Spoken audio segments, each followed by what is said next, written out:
ಮಾಹಿತಿ ಕೇಂದ್ರ ಯೂಟ್ಯೂಬ್ ಚಾನೆಲ್ಗೆ ಸ್ವಾಗತ.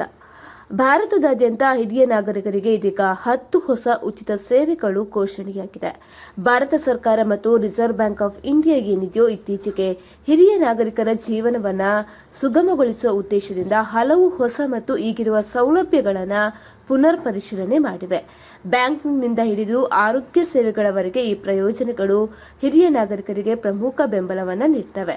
ಹಾಗಿದ್ರೆ ಯಾವುದು ಆ ಹೊಸ ಸೌಲಭ್ಯ ಎಂದು ತಿಳಿಯಲು ಈ ವಿಡಿಯೋವನ್ನು ಕಂಪ್ಲೀಟ್ ಆಗಿ ವಾಚ್ ಮಾಡಿ. ಅದೇ ರೀತಿ ವಿಡಿಯೋ ಇಷ್ಟ ಆದಲ್ಲಿ ವಿಡಿಯೋಗೆ ಲೈಕ್ ಕೊಡುವುದನ್ನು ಮರಿಬೇಡಿ. ಮೊದಲನೇ ಹೊಸ ಸೌಲಭ್ಯ ಏನಪ್ಪಾ ಅಂತ ಹೇಳಿದ್ರೆ ಉಚಿತ ಬ್ಯಾಂಕಿಂಗ್ ಸೇವೆಗಳು. ಆರ್ಬಿಐ ನಿರ್ದೇಶನದ ಪ್ರಕಾರ ಬ್ಯಾಂಕ್ಗಳು ಹಿರಿಯ ನಾಗರಿಕರಿಗೆ ಯಾವುದೇ ಹೆಚ್ಚುವರಿ ಶುಲ್ಕವಿಲ್ಲದೆ ಚೆಕ್ ಬುಕ್ ಮತ್ತೆ ಪಾಸ್ಬುಕ್ ಸೇವೆಗಳನ್ನು ಒದಗಿಸ್ತಾ ಇದೆ. ಇದರ ಜೊತೆಗೆ ಖಾತೆ ಮುಚ್ಚುವಿಕೆ ಅಂದ್ರೆ ಅಕೌಂಟ್ ಕ್ಲೋಸರ್ ಆಗಿರ್ಬೋದು ಅಥವಾ ಖಾತೆಯ ಬ್ಯಾಲೆನ್ಸ್ ಪರಿಶೀಲನೆ ಇರಬಹುದು. ಈ ಸೇವೆಗಳಿಗೆ ಯಾವುದೇ ಶುಲ್ಕ ಇನ್ನು ಮುಂದೆ ಇರುವುದಿಲ್ಲ. ಎರಡನೇ ಹೊಸ ಸೌಲಭ್ಯ ಏನಪ್ಪಾ ಅಂತ ಹೇಳಿದ್ರೆ ಹೆಚ್ಚುವರಿ ಬಡ್ಡಿ ದರ. ಹಿರಿಯ ನಾಗರಿಕರಿಗೆ ಬ್ಯಾಂಕ್ಗಳು ಮತ್ತೆ ಅಂಚೆ ಕಚೇರಿಗಳು ಸಾಮಾನ್ಯ ಠೇವಣಿಗಳಿಗಿಂತ ಅಧಿಕ ಬಡ್ಡಿ ದರವನ್ನ ನೀಡ್ತಾ ಇದೆ. ಅಂದ್ರೆ ಇನ್ಮುಂದೆ FD ಇಡೋದಾದ್ರೆ ಹಿರಿಯ ನಾಗರಿಕರಿಗೆ ಹೆಚ್ಚು ಬಡ್ಡಿ ದರ ಕೂಡ ಸಿಗಲಿದೆ.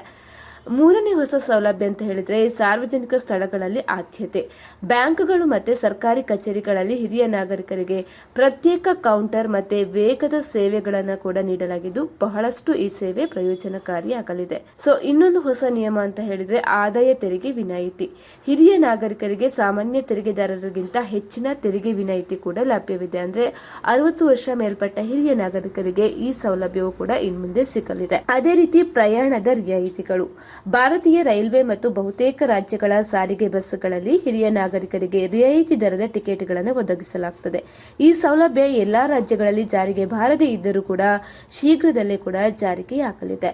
ಇನ್ನೊಂದು ಹೊಸ ಸೌಲಭ್ಯ ಅಂತ ಹೇಳಿದ್ರೆ ಆರೋಗ್ಯ ವಿಮಾ ಸೌಲಭ್ಯ. ಆಯುಷ್ಮಾನ್ ಭಾರತ್ ನಂತಹ ಸರ್ಕಾರಿ ಆರೋಗ್ಯ ವಿಮಾ ಯೋಜನೆಗಳಲ್ಲಿ ಕೂಡ ವಿಶೇಷ ಸೌಲಭ್ಯಗಳು ಮತ್ತೆ ಪ್ರೀಮಿಯಂ ಕೂಡ ಹಿರಿಯ ನಾಗರಿಕರಿಗೆ ಲಭ್ಯವಿದೆ. ಇನ್ನು ಭದ್ರತೆ ಆದಾಯ ಪಿಂಚಣಿ ಯೋಜನೆಗಳು. ಪ್ರಧಾನಮಂತ್ರಿ ವಯೋವಂದನಾ ಯೋಜನೆಯ ಮೂಲಕ ಸರ್ಕಾರಿ ಬೆಂಬಲಿತ ಪಿಂಚಣಿ ಯೋಜನೆಗಳು ಕೂಡ ಮುಂದಿನ ದಿನಗಳಲ್ಲಿ ಜಾರಿಯಾಗಲಿದೆ. ಅದೇ ರೀತಿ ಆರೋಗ್ಯ ತಪಾಸಣೆ ಮತ್ತು ಚಿಕಿತ್ಸೆ. ಸರ್ಕಾರಿ ಆಸ್ಪತ್ರೆಗಳಲ್ಲಿ ಹಿರಿಯ ನಾಗರಿಕರಿಗೆ ಉಚಿತ ಅಥವಾ ರಿಯಾಯಿತಿ ದರದಲ್ಲಿ ಚಿಕಿತ್ಸೆ ಮತ್ತು ಆರೋಗ್ಯ ತಪಾಸಣೆಗಳು ಕೂಡ ಇನ್ಮುಂದೆ ಲಭ್ಯ ಇರಲಿದೆ. ಹಿರಿಯ ನಾಗರಿಕರ ಅಭಿವೃದ್ಧಿ ಕಾರ್ಯಕ್ರಮಗಳು ಮತ್ತೆ ಸಬ್ಸಿಡಿಗಳು. ಕೇಂದ್ರ ಮತ್ತು ರಾಜ್ಯ ಸರ್ಕಾರಗಳು ಅವರ ವಾಸಸ್ಥಳ ಮತ್ತೆ ಸಬ್ಸಿಡಿ, ಇನ್ನು ಸಾಮಾಜಿಕ ಭದ್ರತಾ ಪಿಂಚಣಿ ಮತ್ತೆ ಇತರ ಕಲ್ಯಾಣ ಬೆಂಬಲಗಳನ್ನು ಕೂಡ ಇನ್ಮುಂದೆ ನೀಡಲು ಹೊಸ ಅಧಿಸೂಚನೆಯನ್ನು ಕೂಡ ಹೊರಡಿಸಿರುವಂತದ್ದು. ಸ್ನೇಹಿತರೆ, ನಾವು ಮಾಡಿರುವಂತಹ ವಿಡಿಯೋ ನಿಮಗೆ ಇಷ್ಟ ಆದಲ್ಲಿ ಕೂಡಲೇ ಮಾಹಿತಿ ಕೇಂದ್ರ ಯೂಟ್ಯೂಬ್ ಚಾನಲ್ ಅನ್ನು ಸಬ್ಸ್ಕ್ರೈಬ್ ಮಾಡ್ಕೊಳ್ಳಿ. ಇನ್ನಷ್ಟು ಮಾಹಿತಿಗಾಗಿ ವಿಡಿಯೋವನ್ನು ಲೈಕ್, ಶೇರ್, ಕಮೆಂಟ್ ಮಾಡುವುದನ್ನು ಮರಿಬೇಡಿ.